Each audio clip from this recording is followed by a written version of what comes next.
सभी को मेरा यहाँ पे नमस्कार है साथियों। स्वागत है आपका हमारे YouTube चैनल में। तो ये जो नया वीडियो आपके लिए है वो कुछ टेस्ट पेपर के जैसा है। यहाँ पे आप लोगों को टेस्ट जैसे आपके क्वेश्चन को सॉल्व करते जाना है और लास्ट में आपको कमेंट करके आपका स्कोर बताना है। धैर्य से आप पूरा टेस्ट को अटेम्प्ट करेंगे साथियों, क्योंकि जिस पद के लिए आप सेलेक्ट होने वाले हैं वो एक धैर्य का ही पद है। तो चलिए शुरू करते हैं हम हमारा पहला प्रश्न। आप लोग आपका फोकस बनाए रखना और आपकी सीट इन क्वेश्चनों का रिवीजन करके जरूर रिजर्व हो सकती है। तो चलिए शुरू करते हैं हमारा आज का पहला प्रश्न। आपके सामने पहला प्रश्न यहाँ पे है साथियों, हिंदी भाषा का जन्म कहाँ हुआ था, मतलब कहाँ से हुआ था। तो आपके ऑप्शन है संस्कृति से, अपभ्रंश से, संस्कृत से वैदिक, पाली प्राकृत। तो इसका जो सही आंसर है साथियों वो आ जाएगा आपका ऑप्शन नंबर आपका बी। जो आपका ऑप्शन नंबर बी है साथियों, ये अपभ्रंश से हिंदी भाषा का जन्म हुआ था, है ना। इसकी जो अंतिम अवस्था है साथियों अपभ्रंश की, उसको अवहट्ट, ये आप लोग ध्यान रखेंगे, अवहट्ट कहा जाता है। इसकी जो अंतिम अवस्था होती है, इससे भी क्वेश्चन आपके सामने पेपर में बन सकते हैं। तो चलिए इसके बाद अब आपका अगला क्वेश्चन यहाँ पे आप लोग देखेंगे, कलम का सिपाही किसे कहा जाता है। ऑप्शन है प्रेमचंद, हरिवंश राय बच्चन, रामधारी सिंह दिनकर और महादेवी वर्मा। तो आपके इसमें चारों में से कौन सा ऑप्शन सही आएगा साथियों। बहुत बढ़िया, आपका जो ऑप्शन सही है वो है ए नंबर का, प्रेमचंद को कलम का सिपाही कहा जाता था। चलिए अगला प्रश्न यहाँ पे आप लोग देखेंगे, सुपर फास्ट स्पीड से हम लोग यहाँ पे क्वेश्चन को अटेम्प्ट कर रहे हैं। आप लोग आपके क्वेश्चन को मन में या कॉपी पेन में अटेम्प्ट करते रहिए और लास्ट में आपको कमेंट में आपका स्कोर हमको बताना है। इससे आपको आपकी स्थिति का भी अंदाजा लग जाएगा। चलिए आपका क्वेश्चन नंबर 3 है साथियों, बिल्कुल इसी तरीके से आप लगे रहिए। हिंदी की विशिष्ट बोली ब्रजभाषा किस रूप में सर्वाधिक प्रसिद्ध है।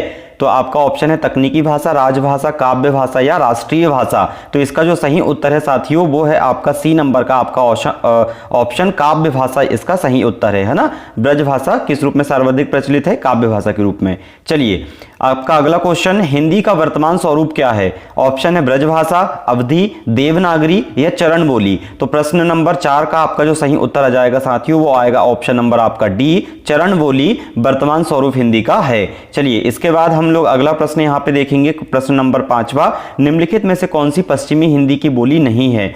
पश्चिमी हिंदी की बात कर रहा है, ब्रजभाषा, बुंदेली, कन्नौजी या बघेली। चारों में से आपका ऑप्शन कौन सा है सही। आपका डी नंबर का ऑप्शन यहाँ पे सही आ जाएगा, जिसका राइट आंसर होगा बघेली। चलिए इस प्रकार से अब हम अगला प्रश्न इसका देखेंगे, हिंदी भाषा के विकास का सही क्रम कौन सा है। तो ये चारों आपके सामने साथियों ऑप्शन है, ये चारों में से कौन सा क्रम सही है ना, ये आपको यहाँ पे बताना है। तो इसका जो सही उत्तर आ जाएगा आपका ऑप्शन नंबर आएगा बी, पाली प्राकृत अपभ्रंश और उसके बाद में हिंदी, है ना। इसके बाद अब हम अगला प्रश्न यहां पे देखेंगे साथियों।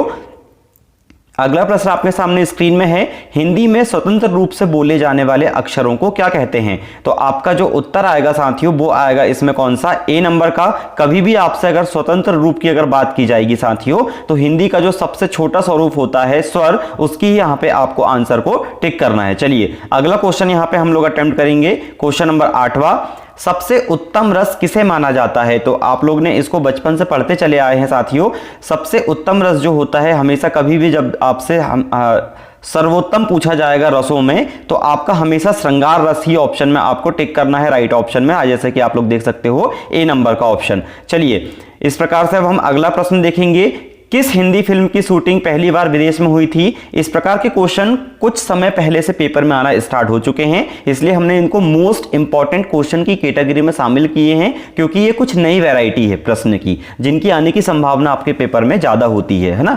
तो किस हिंदी फिल्म की शूटिंग पहली बार विदेश में हुई थी साथियों, भारत माता, संगम, वर्षा या जूली। तो इसका जो सही उत्तर है आपका ऑप्शन नंबर आ जाएगा आपका बी, जिसका आंसर आ जाएगा आपका संगम। चलिए अगला प्रश्न यहाँ पे हम लोग देखेंगे, क्वेश्चन नंबर 10वां हिंदी का है, यहाँ पे हमारा आखिरी प्रश्न है, ऑस्कर पुरस्कार के लिए नामांकित होने वाली पहली हिंदी फिल्म कौन सी थी। ऑस्कर के लिए नामांकित होने के लिए, है ना, नामांकित जो हुई थी, संगम, भारत माता, जूली या नाली। तो जो आपका राइट आंसर आ जाएगा साथियों वो आएगा आपका ऑप्शन नंबर बी। यहां पे भारत माता जो फिल्म थी वो ऑस्कर अवार्ड के लिए सबसे पहले हमारे भारत देश में नामांकित की गई थी, है ना। चलिए ये थे हमारे हिंदी के 10 प्रश्न। अब इसके बाद हमारा अगला जो चैप्टर है साथियों वो आपका चैप्टर है बाल विकास तथा मनोविज्ञान। अब इसके 10 प्रश्न हम यहां पे देखेंगे। तो चलिए इसका पहला प्रश्न यहां पे देखते हैं।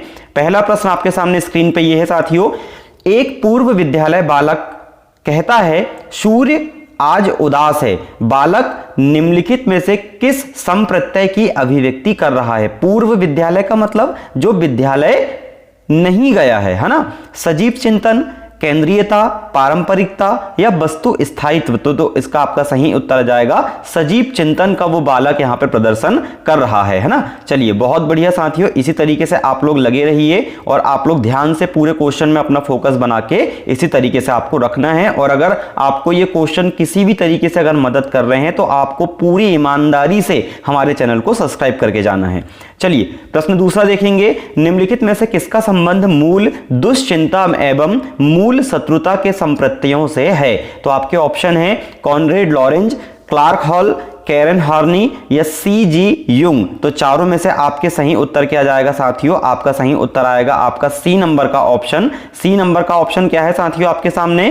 कैरन हॉर्ली, ये आपका जाएगा सही उत्तर। चलिए आगे देखेंगे यहां पे तीसरा क्वेश्चन, बच्चे का किस प्रकार का विकास विद्यालय और शिक्षक द्वारा प्रभावित होता है? विद्यालय और शिक्षक मतलब यहाँ पे विद्यालय के भी वातावरण की बात की गई है और शिक्षक की जो एक्टिविटी होती है उसकी भी बात की गई है। इन दोनों को ध्यान रख के आपको आंसर को टिक करना है ना। तो किसके द्वारा प्रभावित होता है? मानसिक, सामाजिक, संवेगात्मक या ये सभी? तो इसका जो आपका सही उत्तर आएगा साथियों वो आएगा आपका डी नंबर का ऑप्शन, ये सभी। क्योंकि जब विद्यालय और शिक्षक की बात आएगी तो वो मानसिक भी कवर करेंगे, सामाजिक रूप से भी बच्चे को कवर करेंगे और संवेगात्मक रूप से भी वो बच्चे को कवर करेंगे, है ना। उसके मनोभाव को भी, बच्चे के मनोभाव को भी शिक्षक या विद्यालय समझता है ना। चलिए अगला प्रश्न यहां पे देखेंगे, क्वेश्चन नंबर 4, किसने मूलभूत विश्वास बनाम अविश्वास को विकास का प्रथम अवस्था के रूप में प्रस्तावित किया?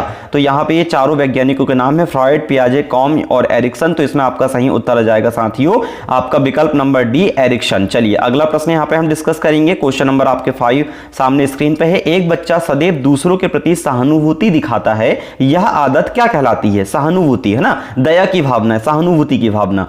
ऑप्शन है विचार संबंधी आदत, भावना संबंधी आदत, नाड़ी मंडल संबंधी आदत या नैतिक आदत। तो पांचवा क्वेश्चन का सही उत्तर आपके सामने है साथियों ऑप्शन नंबर आपका बी, भावना संबंधित ये आप उस बच्चे की आदत में आएगा, है ना। भावना, वो अपनी भावना को व्यक्त करेगा तभी किसी के प्रति सहानुभूति व्यक्त कर पाएगा। चलिए इसी के साथ में अगला क्वेश्चन आपके सामने है साथियों, क्वेश्चन नंबर 6 आपके सामने है। बालक के निम्न में से कौन सा सामाजिक संपर्क का स्रोत सबसे प्रारंभिक और सबसे अधिक चलने वाला है? तो ऑप्शन है शिक्षक, परिवार, सहकर्मी या मित्र। किसकी बात किया गया है? सामाजिक संपर्क। ध्यान रखना, सामाजिक संपर्क ये विशेष शब्द है। हर क्वेश्चन में कुछ ना कुछ विशेष शब्द होते हैं जहां से आप उन शब्दों को पकड़ के अपना सटीक आंसर उस विकल्प में से चुन सकते हैं। तो सामाजिक संपर्क के लिए सबसे सही आपका जो उत्तर आएगा साथियों वो आएगा आपका परिवार, क्योंकि परिवार से ही बच्चा सामाजिक तौर पे जाना जाता है या समाज के संपर्क में आता है परिवार के थ्रू, है ना। ये आप लोग अपने घर से भी रिलेट करके देख सकते हैं। क्वेश्चन नंबर 7 की अब लोग यहां पे बात करेंगे। तो क्वेश्चन नंबर 7 आपके सामने है, निम्नलिखित में से कौन सा भाषा के विकास को प्रभावित नहीं करता? तो कौन प्रभावित नहीं करता? परिपक्वता बिल्कुल करती है, अभिप्रेरणा बिल्कुल करती है, स्वास्थ्य बिल्कुल करता है ना।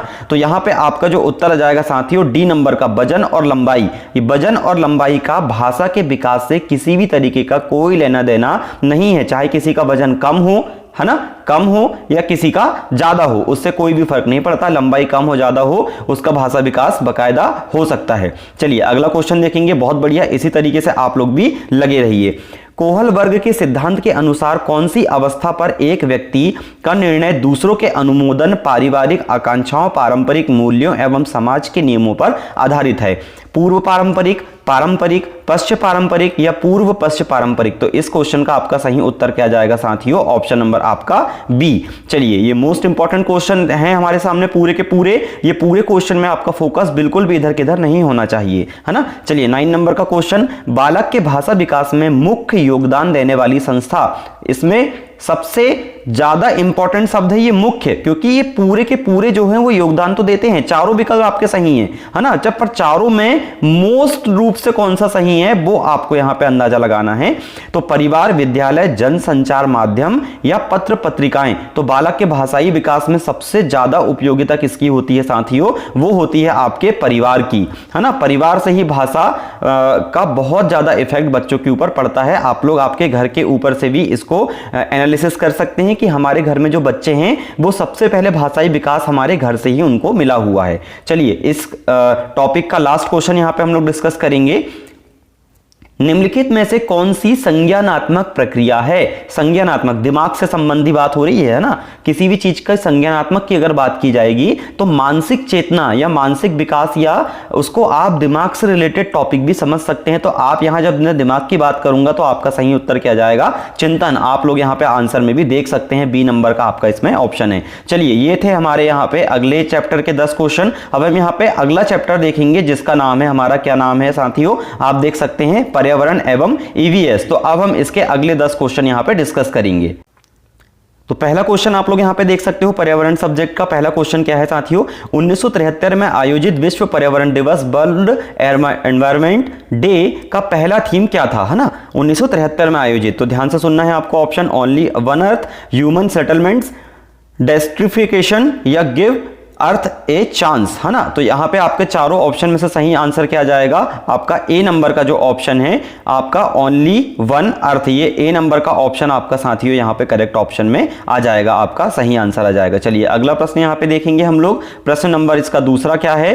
प्रश्न नंबर दूसरा है साथियों, फोवोस और डाइमोस, है ना, या डिवोस उसको भी कहा जाता है, निम्नलिखित ग्रहों में से किसके प्राकृतिक उपग्रह हैं? ये दो प्राकृतिक उपग्रह हैं, किसके हैं ये बताना है, मंगल, शनि, बृहस्पति या शुक्र। ये जो क्वेश्चन है वो मोस्ट इंपॉर्टेंट है क्योंकि कईयों बार ये पेपर में रिपीट हो चुका है ना, अभी भी आने की संभावना है। तो चलिए इसका जो करेक्ट आंसर है, ये किसके दो उपग्रह हैं? जो मंगल ग्रह है हमारे बाजू वाला, हमारा पड़ोसी है ये, है ना, इस पे जाने की हम बहुत प्रयास कर रहे हैं लगातार। मंगल ग्रह को भी कवर करवाऊंगा मैं आपको क्योंकि मंगल ग्रह से बहुत क्वेश्चन इस बार पेपर में देखने को मिल रहे हैं लगातार। तो चलिए आपका राइट आंसर आ जाएगा ए नंबर का ऑप्शन, मंगल ग्रह। चलिए अब हमारा अगला क्वेश्चन देखेंगे। क्वेश्चन नंबर 3 आपके सामने स्क्रीन में है। निम्नलिखित में से कौन सा अंग, ऊतक जिसको हम टिश्यू बोलते हैं इंग्लिश में, मानव शरीर का नेतृत्व करने के लिए सबसे अधिक संवेदनशील है? सबसे अधिक संवेदनशील की बात जब भी होगी साथियों और टिश्यू की बात आएगी तो सबसे अधिक संवेदनशील हमारे जो पूरे शरीर में कोई टिश्यू या ऊतक होता है वो दिमाग का होता है, ब्रेन का, क्योंकि यहीं से ही पूरा शरीर ऑपरेट होता है। आप लोग इसका सही आंसर यहां स्क्रीन में देख सकते हैं, बी नंबर का दिमाग इसका सही उत्तर आएगा। चलिए अगला प्रश्न यहां पर हम बात करेंगे। क्वेश्चन नंबर 4, निम्न में से कौन सा भारत का राष्ट्रीय उद्यान विश्व धरोहर में शामिल है? तो देखिए यहां पे साथियों मैं आपको एक चीज बता देता हूं, जो राष्ट्रीय उद्यान से संबंधित प्रश्न हैं वो बहुत ज्यादा रिपीट हो रहे हैं। तो भारत के, पूरे भारत के जितने भी राष्ट्रीय उद्यान हैं उनको आप अच्छे से कवर करके जाएंगे क्योंकि कोई भी राष्ट्रीय उद्यान के बारे में पेपर में आपसे पूछा जा सकता है। तो यहां से भारत का राष्ट्रीय उद्यान विश्व धरोहर में शामिल है, कौन कौन से शामिल है देखते हैं। ग्रेट हिमालय राष्ट्रीय उद्यान बिल्कुल, मानसा राष्ट्रीय उद्यान बिल्कुल, नंदा देवी जैव विविधता रिजर्व बिल्कुल, ऊपर के सभी। तो आपका जो सही उत्तर आएगा साथियों वो आप लोग यहां पे देख सकते हो, ऊपर के सभी, डी नंबर का जो आपका ऑप्शन है, ऊपर के सभी मतलब ये भी शामिल है, ये भी शामिल है और ये भी शामिल है विश्व धरोहर में, है ना। अब प्रश्न इससे ये भी बन सकता है कोई एक आपको दे देगा और बाकी के 3 जो ऐसे दे देंगे जो राष्ट्रीय उद्यानों में शामिल नहीं रहेंगे, तो इसके अनुसार भी आप लोगों को प्रिपेयर रहना है। चलिए अगला प्रश्न यहां पे देखेंगे। क्वेश्चन नंबर 5 आपके सामने स्क्रीन में है। भारत के छोटे राष्ट्रीय उद्यानों में से एक पम्पदुम 16 राष्ट्रीय उद्यान कहां अवस्थित है? ये इस प्रकार के राष्ट्रीय उद्यान साथियों जिनके बारे में आपने कम सुने होंगे, ये क्वेश्चन पेपर में आपके आने की संभावना बहुत ज्यादा होती है। तो आपके ऑप्शन है उत्तराखंड, केरल, छत्तीसगढ़, राजस्थान। तो ये चारों में से आपका सही उत्तर क्या है साथियों? 5वां प्रश्न का आपका सही उत्तर है केरला। केरला में जो है पम्पदुम 16 राष्ट्रीय उद्यान उपस्थित है। क्वेश्चन नंबर 6 आपके सामने ये है, मोस्ट इंपॉर्टेंट क्वेश्चन है साथियों ये पूरे। विश्व पर्यावरण दिवस हर साल 5 जून को दुनिया भर में मनाया जाता है, 5 जून को मनाया जाता है। अब इसी से क्वेश्चन बन सकता है कि विश्व पर्यावरण दिवस किस दिन मनाया जाता है? विश्व पर्यावरण दिवस किस दिन मनाया जाता है? तो 5 जून उसकी डेट आपका सही उत्तर आ जाएगा। प्रश्न से ही मैं आपको प्रश्न बनाना सिखा रहा हूं साथियों, यहां से भी क्वेश्चन बन सकता है ना। तो ये प्रश्न क्या है? विश्व पर्यावरण दिवस हर साल 5 जून को दुनिया भर में मनाया जाता था।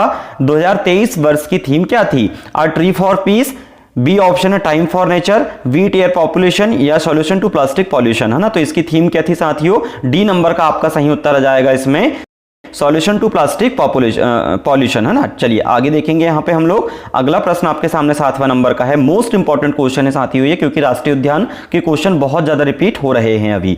पेरियार राष्ट्रीय उद्यान किस प्रदेश में है? तो तमिलनाडु, केरल, आंध्र प्रदेश या कर्नाटका। तो पेरियार राष्ट्रीय उद्यान कहां पे है आपका? ये राष्ट्रीय उद्यान भी आपका केरला में है, केरल में है। चलिए अगला मोस्ट इंपॉर्टेंट क्वेश्चन देखेंगे। क्वेश्चन नंबर 8, मृगावानी राष्ट्रीय उद्यान किस प्रदेश में है? तेलंगाना, उड़ीसा, महाराष्ट्र या त्रिपुरा? तो मृगावानी राष्ट्रीय उद्यान कहां पे है साथियों? आपका ये है तेलंगाना स्टेट में। कहां पे है? तेलंगाना स्टेट, जो कि आपका ऑप्शन नंबर ए में है। चलिए अगला 9 नंबर का क्वेश्चन देखेंगे। इससे हम 9 नंबर का क्वेश्चन आपके सामने है, गंभीर रूप से लुप्त प्राय सफेद पीठ वाले गिद्ध का घर कोरिंगा नेशनल पार्क किस राज्य में स्थित है ना? अब आपको इसी क्वेश्चन से एक प्रश्न यह भी बन सकता है कि सफेद पीठ वाले गिद्ध कहां पाए जाते हैं या कौन से नेशनल पार्क में पाए जाते हैं। ये देखो, सफेद पीठ वाले गिद्ध कौन से नेशनल पार्क में पाए जाते हैं, ये भी प्रश्न आपके सामने बन सकता है। तो अगर ये प्रश्न आए तो उसका उत्तर क्या जाएगा? कोरिंगा नेशनल पार्क में, है ना। पर अभी प्रश्न ये है कि गंभीर रूप से लुप्त प्राय सफेद पीठ वाले गिद्ध का घर कोरिंगा नेशनल पार्क किस राज्य में स्थित है? तो आपके ऑप्शन है आंध्र प्रदेश, पश्चिम बंगाल, झारखंड या मणिपुर। तो इसमें 9वें नंबर का सही उत्तर क्या जाएगा? आपका ए नंबर का ऑप्शन रहेगा साथियों, आपका आंध्र प्रदेश, है ना। ठीक है, चलिए अगला प्रश्न यहां पे हम लोग अब देखेंगे। आपका 10वां प्रश्न आपके सामने ये है, घाटी गांव वन्यजीव अभ्यारण्य किस जानवर के लिए प्रसिद्ध है? ओलिव, डे, रीडले, कछुआ या गैंडा, गिद्ध या ग्रेट इंडियन बस्ट? तो आपका जो डी नंबर का ऑप्शन है ग्रेट इंडियन बस्ट, इसके लिए ये घाटी गांव वन्यजीव अभ्यारण्य प्रसिद्ध है। अगला प्रश्न यहां पे हम डिस्कस करेंगे साथियों। अब हमारा अगला चैप्टर आ जाएगा मैथमेटिक्स। कौन सा चैप्टर आ जाएगा? मैथमेटिक्स। तो अब हम यहां गणित के 10 प्रश्न का यहां पे आकलन करेंगे। तो आप लोग इसी तरीके से वीडियो पे बने रहें और अपना आप खुद का आकलन करते रहें। कमेंट में आप अपना स्कोर बताना नहीं भूलेंगे। चलिए देखेंगे यहां पे हमारा अगला तो पहला प्रश्न आपके सामने साथियों। पहला प्रश्न क्या है? पाठ्य चर्चा में शामिल नहीं है। ऑप्शन है विषय वस्तु, स्कूल की परिस्थितियों में गतिविधियों और अनुभव, विभिन्न अवधारणाओं से संबंधित विषय, पाठ्य पुस्तकें और शिक्षण सहायक सामग्रियां। तो इस प्रश्न का सही उत्तर क्या जाएगा? आपका डी नंबर का जो आपका ऑप्शन है, क्या ऑप्शन है? पाठ्य पुस्तकें और शिक्षण सहायक सामग्रियां। चलिए अगला प्रश्न यहां पे हम लोग डिस्कस करेंगे। क्वेश्चन नंबर 2, पाठ्य चर्चा विकास का मुख्य घटक है।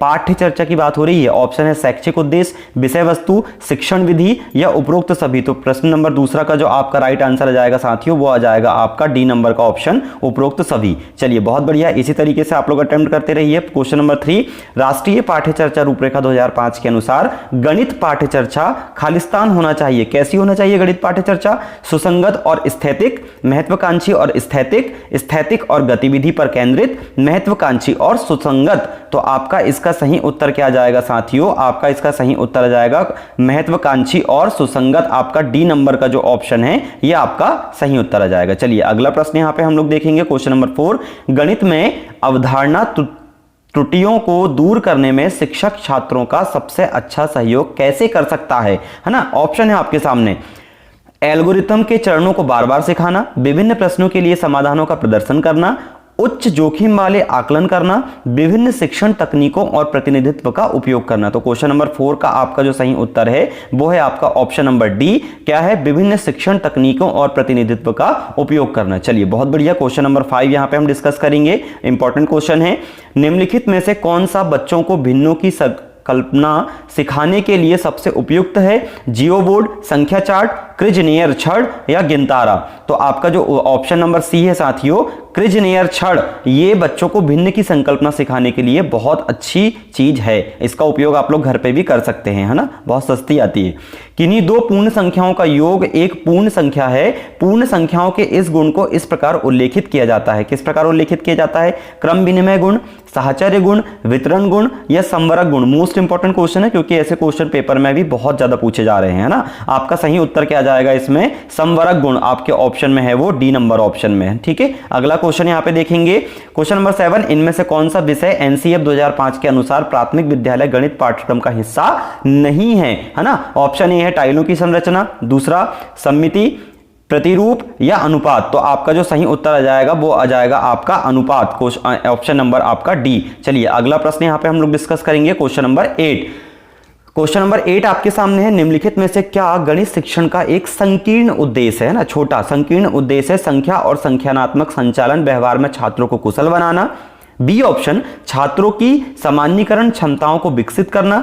सी ऑप्शन, छात्रों के बीच व्यवस्थित तर्क को प्रोत्साहित करना, या डी ऑप्शन कथनों की सच्चाई और झूठ का तर्क देने के लिए छात्रों की क्षमता विकसित करना। तो इस क्वेश्चन का सही उत्तर आ जाएगा आपका संख्या और संख्यात्मक संचालन व्यवहार में छात्रों को कुशल बनाना, मतलब ऑप्शन नंबर ए को यहां पे लॉक कर दिया जाए। चलिए बहुत बढ़िया साथियों, क्वेश्चन नंबर 9 यहां पे अब हम लोग देखेंगे। क्वेश्चन नंबर 9 है आपके सामने पेश आपकी स्क्रीन पे।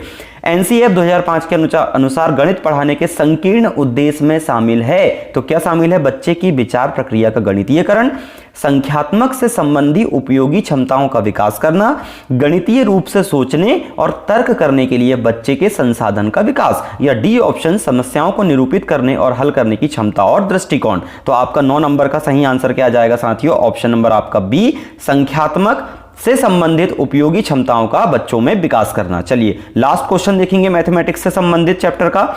निम्नलिखित में से कौन सा पाठ्यचर्चा निर्माण के सिद्धांतों से संबंधित नहीं है? उपयोगिता का सिद्धांत, सह संबंधता का सिद्धांत, बाल केंद्रिता का सिद्धांत, या सर्पिल उपागम। तो आपका डी नंबर का ऑप्शन इसमें सही आ जाएगा, सर्पिल उपागम। चलिए ये थे हमारे मैथमेटिक्स के 10 क्वेश्चन। इसी तरीके से आप लोग वीडियो पे बने रहिए साथियों। अब आपको एक नया टॉपिक जिससे बहुत ज्यादा हर पेपर में 3 से 4 क्वेश्चन आपको खेल जगत से देखने को जरूर मिलेंगे। 3 से 4 क्वेश्चन तो लिख के रख लीजिए, है ना। जब मैंने पेपर दिया था और मैं एज अ गवर्नमेंट टीचर जब सेलेक्ट हुआ तो मेरे एग्जाम में भी मेरे को 3 से 4 क्वेश्चन खेल जगत से देखने को मिले थे। तो आपका पूरा फोकस यहां पे बना रहना चाहिए और लास्ट में आपको कमेंट में अपना स्कोर बताना नहीं भूलना है। चलिए यहां पे पहला क्वेश्चन आपके सामने ये है, किसने भारत के लिए पहला व्यक्तिगत ओलंपिक पदक जीता था? अब ये व्यक्तिगत का मतलब क्या होता है? व्यक्तिगत का मतलब ये होता है कि उसमें उन्होंने अकेले ने पार्टिसिपेट किए होंगे, उस खेल में अकेले व्यक्ति ने, है ना। चलिए ऑप्शन है राजवर्धन राठौर, पीटी उषा, खावासा जाधव, या अभिनव बिंद्रा। तो इसका आपका सही उत्तर आ जाएगा साथियों ऑप्शन नंबर आपका सी, खावासा जाधव, है ना। इन्होंने व्यक्तिगत ओलंपिक पदक पहली बार भारत को दिया था। चलिए देखेंगे दूसरा क्वेश्चन, हॉकी के खेल में मैदान पर कितने खिलाड़ी टीम में सम्मिलित होते हैं? तो मैदान की बात कर रहे हैं, है ना। तो मैदान पे एक समय में हॉकी के खेल में कितने खिलाड़ी सम्मिलित होते हैं? तो आपका ऑप्शन नंबर इसमें डी राइट आंसर आ जाएगा 11। और क्रिकेट में कितने होते हैं? तो क्रिकेट में भी 11 खिलाड़ी ही सम्मिलित होते हैं। क्रिकेट से भी क्वेश्चन बनते हैं बहुत ज्यादा, है ना। चलिए अगला प्रश्न देखेंगे, जैसे कि ये आपके सामने क्रिकेट से संबंधित। युवराज सिंह ने किस मैदान में एक T20 अंतरराष्ट्रीय क्रिकेट मैच में 1 ओवर में 6 छक्के लगाए थे, है ना। तो किसकी बात हो रही है? युवराज सिंह ने। तो आपको बता दूं साथियों में कि युवराज सिंह ने साउथ अफ्रीका के मैदान में 6 सिक्सेस लगाए थे। और किसके खिलाफ लगाए थे साथियों? तो ये भी बता देता हूं, स्टुअर्ट ब्रॉड इंग्लैंड का एक बॉलर है, स्टुअर्ट ब्रॉड, उसके खिलाफ युवराज सिंह ने 6 बॉल में 6 छक्के का रिकॉर्ड पहली बार लगाए थे T20 विश्व कप में। अब ग्राउंड का नाम क्या है? तो ये जितनी चीज मैंने बताया उससे भी क्वेश्चन क्रिएट हो सकते हैं। अब यहां पे ग्राउंड का नाम पूछा है ना। तो यहां पे आप बात कर लेंगे हम लोग बी नंबर के ऑप्शन की, क्योंकि आपका बी नंबर का ऑप्शन सही आ जाएगा, किंग्समीड स्टेडियम, है ना। ये आपका जाएगा सही आंसर। चलिए अगला क्वेश्चन यहां पे देखेंगे हम, क्वेश्चन नंबर 4। क्वेश्चन नंबर 4 आपके सामने है, भारत के किस शहर में पहली बार फॉर्मूला 1 रेस आयोजित की गई थी? तो इसका जहां तक मेरे ख्याल से इसका ऑप्शन सी नंबर का सही आएगा, क्योंकि ग्रेटर नोएडा में ही इसकी व्यवस्था है हमेशा के लिए। तो यहां पे आप लोग देख सकते हो आपका सी नंबर का यहां पे ऑप्शन है ग्रेटर नोएडा, जो कि दिल्ली NCR मतलब नेशनल कैपिटल रीजनल क्षेत्र में नोएडा को शामिल किया गया है। तो उस क्षेत्र में फॉर्मूला 1 रेस को आयोजित किया गया था। चलिए 5वां क्वेश्चन आपके सामने है, भारत रत्न सर्वप्रथम किस खिलाड़ी को प्रदान किया गया है ना। तो एक ही खिलाड़ी को भारत रत्न अभी तक दिया गया है, जो भारत रत्न है वो अभी तक सिर्फ एक ही खिलाड़ी को दिया गया है। तो नाम देखते हैं अपन, मिल्खा सिंह, सुनील गावस्कर, दारा सिंह या सचिन तेंदुलकर। तो आप लोग यहाँ पे आपका ऑप्शन नंबर डी आपका सही आ जाएगा, ऑप्शन नंबर डी आपका यहां पे सही रहेगा। सचिन तेंदुलकर को भारत रत्न से सम्मानित किया गया है। एकलौते ऐसे खिलाड़ी हैं जिनको भारत रत्न सम्मानित किया गया था और इनको मास्टर ब्लास्टर भी कहा जाता है। इससे भी क्वेश्चन बन जाता है ना। और दुनिया के एकमात्र ऐसे खिलाड़ी हैं जो अभी तक करंट में, अब तो वो रिटायरमेंट हो चुके हैं, पर उन्होंने कितने सेंचुरी लगाए हैं? टोटल 100 शतक। अभी तक दुनिया में कोई भी बल्लेबाज 100 शतक तीनों फॉर्मेट में मिला के नहीं लगा पाया है ना। तो इससे भी क्वेश्चन बन सकता है, आप लोग ध्यान से इसको समझ लीजिएगा। चलिए अगला प्रश्न यहां पे डिस्कस करेंगे, क्वेश्चन नंबर 6। 8000 मीटर से ऊपर की 5 चोटियों को फतह करने वाली पहली भारतीय महिला कौन है? 8000 मीटर से ऊपर की बात हो रही है ना, पहली भारतीय महिला। ऑप्शन है अरुणिमा सिन्हा, शिवांगी पाठक, प्रियंका मोहिते या मालवद पूर्णा। तो यहां पे आपका जो ऑप्शन नंबर सी है वो आपका सही हो जाएगा साथियों, option number C Priyanka Mohite इसका राइट आंसर है ना। चलिए अगला क्वेश्चन देखेंगे, क्वेश्चन नंबर 7।